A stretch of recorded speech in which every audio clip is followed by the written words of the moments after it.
Hello, welcome back to the Intentional Manifestors YouTube channel. Today I wanted to talk about the tools that you can use to access the subconscious level. So why do we even want to access the subconscious level in the first place, and what does that even mean? Stay tuned, and I am going to tell you all the things about why we don't want to just work at the conscious level, how we get to the subconscious level, how that is so powerful and therefore so important. So first of all, our conscious mind. This is the mind that we use day to day, every day in life, and this is where our ego lives. So our ego's number one job is to keep us safe. This is where fear comes from, because we have logic. Our conscious mind runs every single thought, everything that comes into our mind, everything that we think about, and it runs it through a process of logic. Does that make sense? Will I get hurt? What is the risk involved in this? Is it worth taking the risk? And your logic and your conscious mind is going to say, I don't know, that doesn't seem too safe. It's a little bit uncomfortable. You might get laughed at, maybe you'll fail, and then you're going to feel really bad about yourself. That doesn't really serve us anymore. So we used to go through this process back in the day because we had real threats like, hey, look at that cheetah, it might eat us. And so even today, there are still real risks like, hey, my house is on fire, get out, that's our fight or flight system. And so if your house is on fire, your conscious mind is going to run that through logic that says, this is not safe, get out. But when we're talking about things like showing up on YouTube, starting a YouTube channel, maybe showing up in a live on Instagram, joining an MLM company and contacting your friends and family and saying, hey, I'm selling this product now. Is this something you're interested in? There's a lot of judgment that goes behind all of that, or fear of judgment. And sure, there's going to be people who judge you, but there's going to be people who judge you no matter what decision. Our subconscious mind does not process through logic. And everything that you tell your subconscious mind, it takes as fact, as reality. It does not know how to process negatives or things that are not true. If you said to your subconscious mind, I don't want to be in debt, all it processes is, I want debt.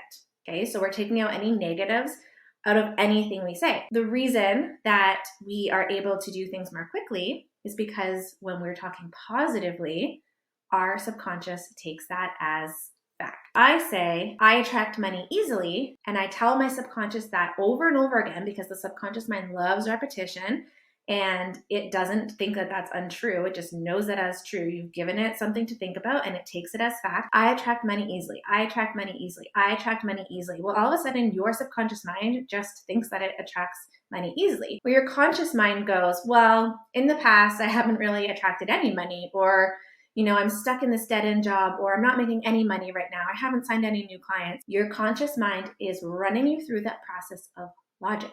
And it's based on experiences that you've had in the past.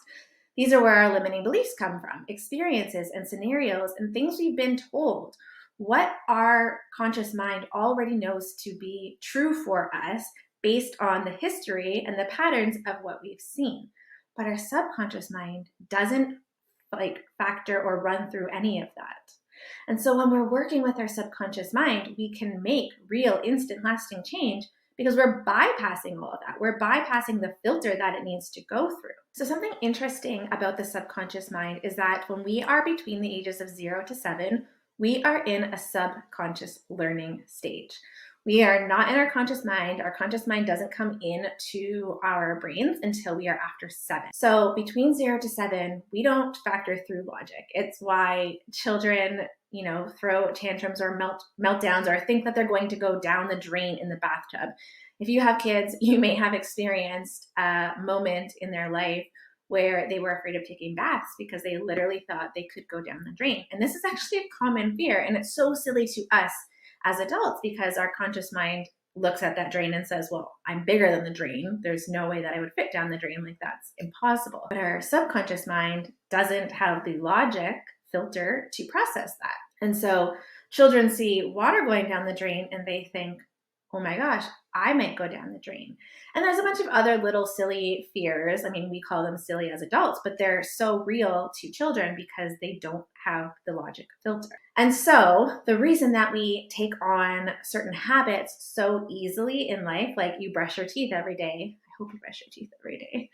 You brush your teeth every day, you take a shower, you get dressed, you do these things, is because as a child, we were taught to do that. It was part of our routine. So we easily adapt them because, again, there's no logic. There's no conscious mind saying, oh, it's a little bit uncomfortable. Oh, I'm going to have to brush my teeth. And, that's really annoying. You just do it. You just did it. And it's also the reason why kids learn to walk so quickly. Walking is kind of dangerous, when you're a toddler who's not even a toddler, probably a baby who's learning to walk for their first time. They have no balance. They've never taken a step before. In your logic mind, your conscious mind, you would be saying, or your conscious mind would be saying to you, don't do it. You're going to fall. What if you bump your head? What if you lose your balance and you fall over? But because you don't have that logic filter, your subconscious mind just goes, okay, take a step, take a step, take a step. And eventually, and very quickly, have you ever seen how quickly babies learn to walk? They just do it. They have no fear. They walk. When we can take that power and access the subconscious mind as adults, we're essentially doing the same thing. We're bypassing the fear. We're bypassing the discomfort. In order to change, we have to be on the other side of our comfort zone. And that's really hard when we're working in the conscious mind. It doesn't matter how much work you've done. It doesn't matter how many times you tell yourself or you say positive affirmations out loud or you decide to think differently, you're still going to face that filter of logic and fear and discomfort. And so, yes, sure, you can say, well, I'm really scared of this, but I'm going to do it anyways. But you're going to continue to face that fear. And every time you go to post a YouTube video, you're going to be like,